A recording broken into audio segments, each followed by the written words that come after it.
Assalamualaikum warahmatullahi wabarakatuh.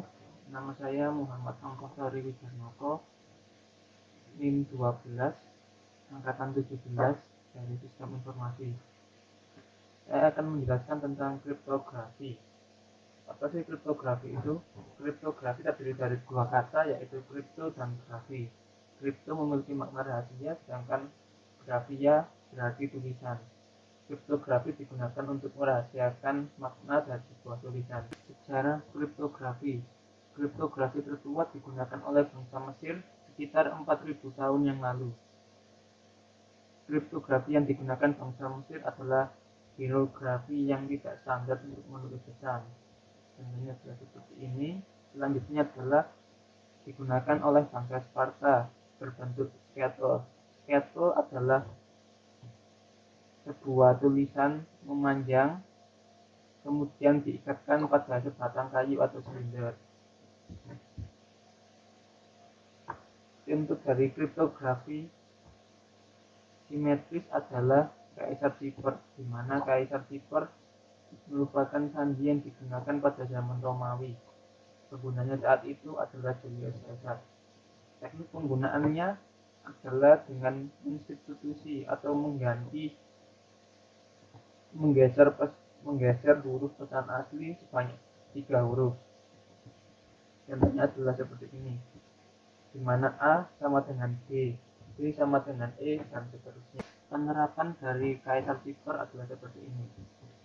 Misal kita memiliki plain text atau pesan asli sistem informasi dengan kunci sama dengan 3 atau A sama dengan B. Pertama-tama kita susun terlebih dahulu abjad asli pada bagian atas. Kemudian pada bagian bawah adalah abjad yang telah dirubah, di mana B menjadi awal, kemudian diteruskan sampai Z, kemudian A, B, C. Selanjutnya kita tandai huruf-huruf yang akan digunakan dari sistem informasi, di mana S, I, T, E, M digunakan. Kemudian kita susun kembali huruf-huruf yang digunakan seperti ini. Jadi hasil enkripsinya dari sistem informasi menghasilkan huruf seperti ini. Selanjutnya adalah kriptografi siper substitusi. Siper substitusi adalah teknik kriptografi dengan menggantikan plain text dengan teknik substitusi. Enkripsi siper substitusi menggunakan plain text, di mana plain text tersebut adalah susunan abjad sebenarnya dengan susunan abjad baru. Contohnya adalah seperti ini. Pada bagian ini adalah abjad yang sebenarnya, kemudian ini adalah abjad yang telah kita susun dengan keinginan sendiri. Terdapat beberapa syarat yang harus dipenuhi. Contoh penggunaannya adalah seperti ini. Misal kita memiliki sistem informasi sebagai plain text dan sedangkan key-nya adalah Smart and Humanity, maka kita gunakan Smart and Humanity sebagai kunci seperti ini. Terdapat beberapa huruf yang hilang, hal itu karena huruf-huruf tersebut kembar. Kemudian untuk huruf-huruf kosong lainnya dituliskan kelanjutannya, yaitu huruf-huruf yang belum dituliskan sebelumnya, seperti B, C, E, dan seterusnya. Selanjutnya adalah kita tandai huruf-huruf yang akan kita gunakan, seperti ini. Kita menandai A, E, F, I, dan lain sebagainya. Selanjutnya adalah mengurutkan huruf-huruf tersebut, yaitu sistem informasi kita urutkan menjadi seperti ini. Selanjutnya adalah Vigenère Cipher, yaitu perkembangan dari Kaisar Cipher. Vigenère Cipher adalah gabungan dari beberapa Kaisar Cipher. Dan untuk menggunakan Vigenère Cipher kita membutuhkan sebuah tabel, yaitu tabel Vigenère Cipher, yaitu susunan dari abjad-abjad tergantung perubahannya, di mana yang berawalan A, berawalan B, sampai berawalan Z. Selanjutnya adalah kita pada penerapan Vigenère Cipher. pada plain text sistem informasi kita memiliki kunci yaitu SI, di mana kunci tersebut S sama dengan A sama dengan S dan I sama dengan A sama dengan I. Jadi sistem informasi dibagi menjadi dua bagian, yaitu di mana yang memiliki kunci S dan memiliki kunci I. Lihat pada tulisan ini, yang diberi warna merah adalah yang menggunakan kunci S. Untuk spasi tidak dihitung. Jadi semisal setelah M kunci I, maka spasi tidak dihitung. Selanjutnya adalah I menggunakan kunci S. Selanjutnya pada kunci S kita tandai huruf-huruf yang digunakan, begitu juga untuk yang kunci I. Selanjutnya seperti biasa kita menggabungkan huruf-huruf tersebut seperti ini. Selanjutnya adalah electronic code book. Electronic code book atau biasa disebut ECB merupakan jenis enkripsi yang termasuk golongan block keeper, di mana block keeper adalah melakukan enkripsi bukan tiap huruf, tetapi tiap blok-blok tertentu.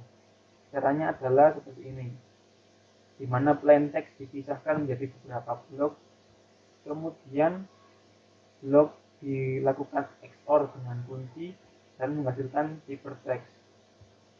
Ciphertext blok ke-1 dan ini proses blok kedua menghasilkan ciphertext blok kedua, begitu juga ciphertext blok ketiga. Untuk penerapannya adalah seperti ini. Misalkan memiliki plain text MSI. MSI berubah terlebih dahulu menjadi dengan tabel kode ASCII menjadi biner seperti berikut. Kemudian kunci yang kita miliki adalah 1011.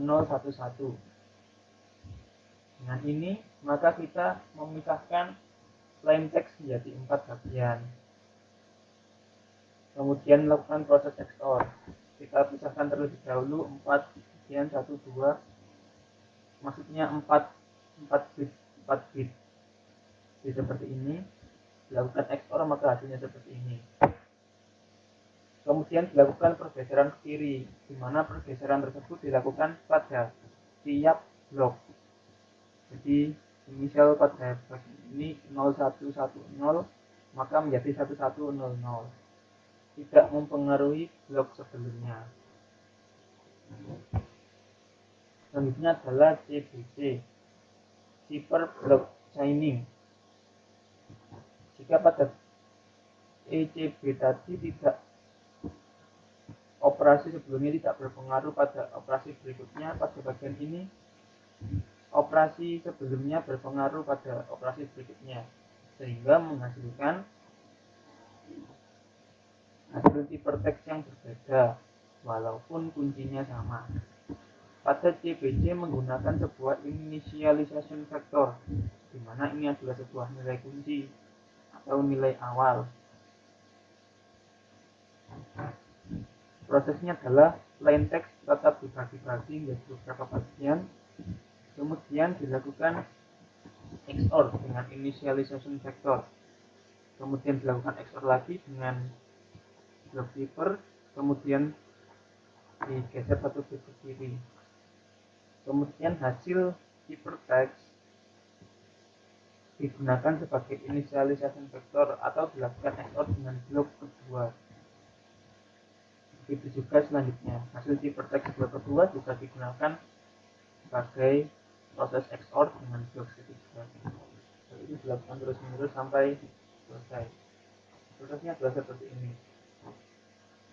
Misal kita tetap memiliki MSI, berubah terlebih dahulu menjadi biner, kemudian kuncinya adalah ini D, dan initialization vektornya adalah M. Proses pertama, plain text dari huruf M adalah ini, kemudian dilakukan XOR dengan initialization vector. seperti berikut. Hasilnya adalah ini 00011.